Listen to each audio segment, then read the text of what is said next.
Now the next question is question number 16। क्या लिखा हुआ है बच्चों? Arrange the compound of each set in order of reactivity towards SN2 की तरफ रिएक्टिविटी बतानी है। 2-3 कंपाउंड दिए, आपको बताना है कौन ज्यादा रिएक्टिव होगा, कौन कम रिएक्टिव होगा। बहुत इंपॉर्टेंट क्वेश्चन है बच्चों। जब आप PYQs करोगे ना निट के, तो ऐसे के ऐसे ये क्वेश्चंस डायरेक्टली पूछे हुए हैं ना, मतलब तो आपको याद रखना है। वैसे सिंपल है बच्चों। अब SN2 में देखते क्या है बच्चों, तो याद रखना SN2 में देखा जाता है स्टेरिक हिंड्रेंस। क्या देखा जाता है बच्चों? Steric hindrance.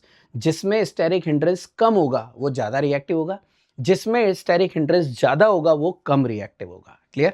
तो अब देखते हैं बच्चों SN2 which is occur in a single step. So सबसे पहले दिया हुआ है बच्चों 2 ब्रोमो 2 मिथाइल ब्यूटेन। तो पहले तो जो दिया है ना बच्चों वो बना लो। तो देखो ये बना रखा अपन ने 2 ब्रोमो, 2 पे ही ब्रोमो और 2 पे ही मिथाइल और ब्यूटेन। क्लियर? ये है बच्चों 2 bromo 2 methyl butane, that is the first compound. दूसरा दिया हुआ है बच्चों 1 ब्रोमो पेंटेन।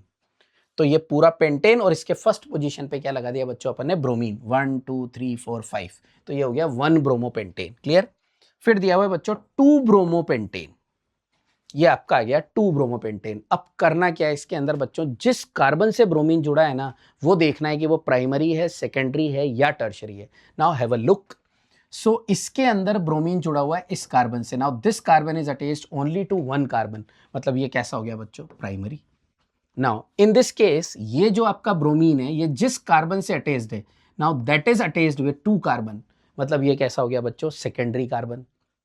और इस केस में जिस कार्बन से ब्रोमीन अटैच्ड है that is attached to 3 carbon, तो ये हो गया बच्चों आपका टर्शरी। अब जितने ज्यादा बल्की ग्रुप लगे होते हैं ना बच्चों, उतना ही ज्यादा क्या होता है? स्टेरिक हिंड्रेंस होता है। मतलब इसमें स्टेरिक हिंड्रेंस सबसे ज्यादा है, उससे कम इसमें है और इसमें लीस्ट है। इसलिए सबसे ज्यादा रिएक्टिव SN2 के लिए कौन होगा बच्चों?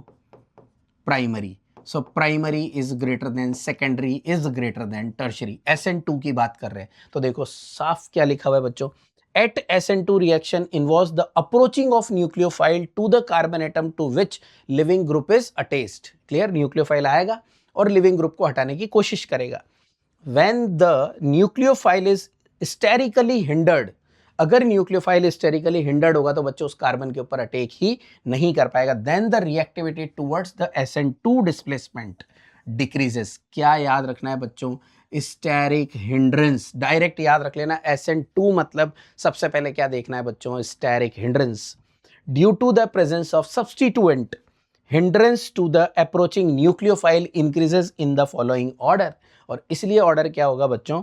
जो 1 ब्रोमोपेंटेन है वो सबसे ज्यादा रिएक्टिव होगा बच्चों SN2 की तरफ। तो दिया हुआ देखो 1 ब्रोमोपेंटेन, 2 ब्रोमोपेंटेन और 2 bromo 2 methyl butane. Hence the increasing order of reactivity towards SN2 displacement is। अब यहां पे क्या दिया हुआ है बच्चों? ये दे रहे स्टेरिक हिंड्रेंस सबसे ज्यादा किसमें होगा?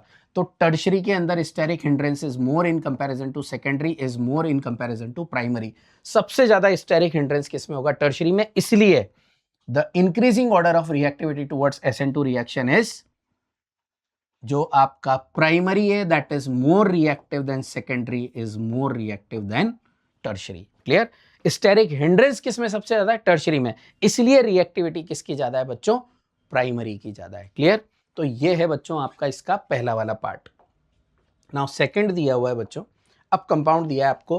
कंपाउंड देखना 1 ब्रोमो 3 मिथाइल ब्यूटेन। क्लियर? ये बच्चों आपका 1 ब्रोमो और ये थर्ड पोजीशन पे क्या दे दिया? मिथाइल। ये हो गया 1 ब्रोमो 3 मिथाइल ब्यूटेन। सेकंड दिया है 2 ब्रोमो 2 मिथाइल ब्यूटेन। तो देखो बच्चों 2 पे ब्रोमो और 2 पे मिथाइल, तो ये 2 ब्रोमो 2 मिथाइल। अब जो नेक्स्ट वाला कंपाउंड दिया है बच्चों 3 bromo 2 methyl butane. 3 bromo 2 methyl butane. ये बच्चों ठीक है अपन ने इसके हिसाब से बना तो लिया, बट इसका जो नोमेनक्लेचर है ना वो IUPAC के हिसाब से गलत है बच्चों। जो आपका अगर ये 1 2 पे मिथाइल आ रहा है और यहाँ पे 2 पे ब्रोमो आ रहा है बच्चों, तो जो हेलोजन होता है ना जिसके अंदर अल्फाबेटिकल ऑर्डर में, तो इसकी नंबरिंग इस तरफ से होगी। और नंबरिंग अगर इस तरफ से होगी तो बच्चों ये होना चाहिए था 1 2 3 4। तो इसका नाम होना चाहिए था बच्चों 2 ब्रोमो 3 मिथाइल ब्यूटेन। पर टेक्स्ट बुक में क्या किया हुआ है बच्चों? 3 ब्रोमो 2 मिथाइल ब्यूटेन। स्ट्रक्चर बना सकते हैं अपन, बट अगर IUPAC नेम लिखने को दे तो बच्चों करेक्शन क्या होगा? 2 bromo 3 methyl butane. Now have a look. तो वापस क्या देखना है बच्चों, क्योंकि SN2 देखना है, so we have to go for steric hindrance. ये बच्चों यहां पे जिस कार्बन से हेलोजन जुड़ा हुआ है, that carbon is attached to only one carbon, तो ये कैसा हुआ बच्चों, प्राइमरी एल्काइल हैलाइड। इसके अंदर देखो आप, जिस कार्बन से हेलोजन जुड़ा हुआ है that is attached to 3 carbon, so this is tertiary alkyl halide. और इस केस के अंदर जिस कार्बन से हेलोजन जुड़ा हुआ है that is attached with 2 carbon, so it is a secondary alkyl halide. एक प्राइमरी है, एक सेकेंडरी, एक टर्शियरी है। क्या ऑर्डर होगा बच्चों, primary is greater than secondary is greater than tertiary. Already पहले एक्सप्लेन कर चुके हैं, तो यहाँ पे एक्सप्लेन करने की ज्यादा रिक्वायरमेंट नहीं है। Since steric hindrance in alkyl halide increases in the order of primary is greater than secondary is greater than tertiary, steric hindrance tertiary में सबसे ज्यादा होता है। The increasing order of reactivity towards SN2 displacement is primary greater than secondary greater than tertiary। तो जो भी primary alkyl halide होगा बच्चों, that is more reactive than secondary, secondary is more reactive than tertiary। मतलब यहाँ पे ये secondary पहले आएगा बच्चों, तो जो आपका ऑर्डर बनेगा वो क्या बनेगा, टर्शियरी जो आपका एल्काइल हैलाइड है बच्चों, that is more reactive than secondary, secondary is more reactive than tertiary, ऐसा बनेगा बच्चों। क्लियर। तो यहाँ पे ये लिखा हुआ है, hence the given set of compound can be arranged in the increasing order towards their reactivity towards SN2 displacement is this one. Clear. और यहाँ पे लिखा हुआ है बच्चों की NCERT में जो नाम इसका लिखा हुआ है ना वो इनकरेक्ट है IUPAC के हिसाब से। क्लियर। नेक्स्ट देखते हैं बच्चों अपन, अभी नेक्स्ट दिया हुआ है बच्चों 1-ब्रोमोब्यूटेन। सबसे पहला कंपाउंड है 1-ब्रोमोब्यूटेन। तो ये मैंने बना दिया 1, ये पूरा ब्यूटेन है बच्चों, तो 1 2 3 4 ये बन गया 1-ब्रोमोब्यूटेन। अब ये जो 1-ब्रोमोब्यूटेन है बच्चों, ये कैसा है आपका, this is a primary alkyl halide. Clear. Second दिया हुआ है बच्चों 1-ब्रोमो 2,2-डाइमिथाइल प्रोपेन। 1-ब्रोमो ये रहा बच्चों यहाँ पे, दैट इज 1 पे ब्रोमो और 1 2 3 2,2-डाइमिथाइल प्रोपेन। ये क्या है बच्चों, 2,2-डाइमिथाइल प्रोपेन। फिर देखो नेक्स्ट वाला बच्चों दिया हुआ है 1-ब्रोमो 2-मिथाइल ब्यूटेन। तो ये आ गया 1 पे ब्रोमो, 1 2 3 4 1 ब्रोमो और 2 पे कौन सा ग्रुप है बच्चों, मिथाइल, और उसके बाद वापस ब्यूटेन। और लास्ट वाला दिया है 1-ब्रोमो 3-मिथाइल ब्यूटेन, दैट इज यहां पे दे दिया बच्चों ये 1 2 3 और 4। अब इसमें बच्चों एक CH3 लगाना बाकी है, लगा देता हूं मैं, तो करेक्शन कर देता हूं इसे। तो 1 पे ब्रोमो, 1 2 3 पे मिथाइल और ब्यूटेन। क्लियर। ऐसे करके अपन को कंपाउंड दे दिए। अब ये बच्चों बड़ा अच्छा क्वेश्चन है, why this is a good question. देखो बच्चों, जिस कार्बन पे हेलोजन लग रहा है, जिस कार्बन पे हेलोजन, उससे बच्चों एक ही कार्बन अटैच्ड है, सो this is also primary alkyl halide. जिस कार्बन से हेलोजन लग रहा है उसके ऊपर एक ही कार्बन अटैच्ड है बच्चों, that is primary alkyl halide. जिस कार्बन पे हेलोजन लग रहा है उससे एक ही कार्बन अटैच्ड है बच्चों, that is again primary halide. और जिस कार्बन पे हेलोजन लग रहा है उससे एक ही कार्बन अटैच्ड है बच्चों, that is again primary alkyl halide. मतलब ये सारे के सारे प्राइमरी एल्काइल हैलाइड ही हैं। बट इसमें कैसा है बच्चों, जिस कार्बन पे हेलोजन लग रहा है उसके बाजू वाले कार्बन पे we are talking about beta carbon. कौन सा कार्बन बच्चों, बीटा कार्बन। तो आप देखो यहाँ पे बीटा कार्बन पे 2 मिथाइल ग्रुप है, यहां बीटा कार्बन पे 1 मिथाइल ग्रुप है, यहां पे अल्फा बीटा और गामा कार्बन पे मिथाइल ग्रुप है, और यहां पे बच्चों किसी भी जगह पे ऐसे अल्फा बीटा गामा ऐसे दूर हो गए बच्चों यहाँ पे। क्लियर। तो यहाँ पे स्टेरिक हिंड्रेंस इज मिनिमम और इसके अंदर steric hindrance is maximum.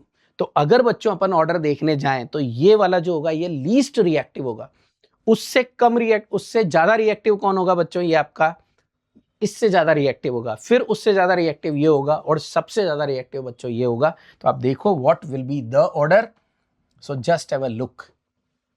The steric hindrance to the nucleophile in SN2 mechanism increases with decrease in the distance of substituent। तो जितनी substituent की डिस्टेंस डिक्रीज होगी बच्चों, स्टेरिक हिंड्रेंस क्या होगा, increase from the atom containing the leaving group. Further more the steric hindrance increases with increase in the number of substituent. जितने substituent बढ़ेंगे, अब यहाँ अल्फा पे नहीं देख रहे बच्चों, सारे प्राइमरी है। ये सबसे अच्छा क्वेश्चन है ना बच्चों, याद रखना, ऑल आर प्राइमरी। फिर अपन को जो स्टेरिक हिंड्रेंस देखना है वो देखना है बच्चों अल्फा की जगह बीटा कार्बन के ऊपर।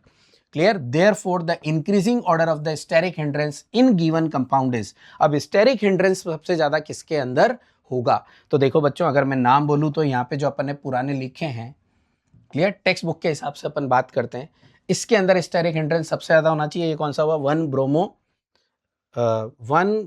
2,2 डाइमिथाइल प्रोपेन, है ना। तो ये 1 ब्रोमो 2,2 डाइमिथाइल प्रोपेन हो गया बच्चों आपका। इसको दे देता हूँ स्टेरिक हिंड्रेंस में नंबर 1, है ना, सबसे ज़्यादा स्टेरिक हिंड्रेंस है बच्चों। फिर उसके बाद स्टेरिक हिंड्रेंस किसके अंदर है मेरे हिसाब से? 1 ब्रोमो 2 मिथाइल, तो ये हो गया बच्चों 1 ब्रोमो 2 मिथाइल ब्यूटेन, इसको दे देते हैं अपन 2 नंबर, क्लियर। फिर तीसरा नंबर दे देते हैं बच्चों 1 ब्रोमो 3 मिथाइल ब्यूटेन, ये तीसरा नंबर।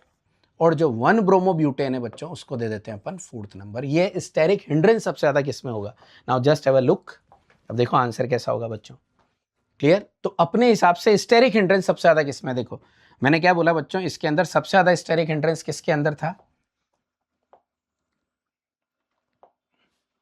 ये रहा, जो सेकंड वाला है वो फर्स्ट नंबर पे, फर्स्ट के बाद वाला सेकंड है, फिर सेकंड के बाद वाला थर्ड है, और जो सबसे पहले वाला है वो क्या है बच्चों? 4th है, ठीक है। तो अभी यहाँ पे अपन देखते हैं,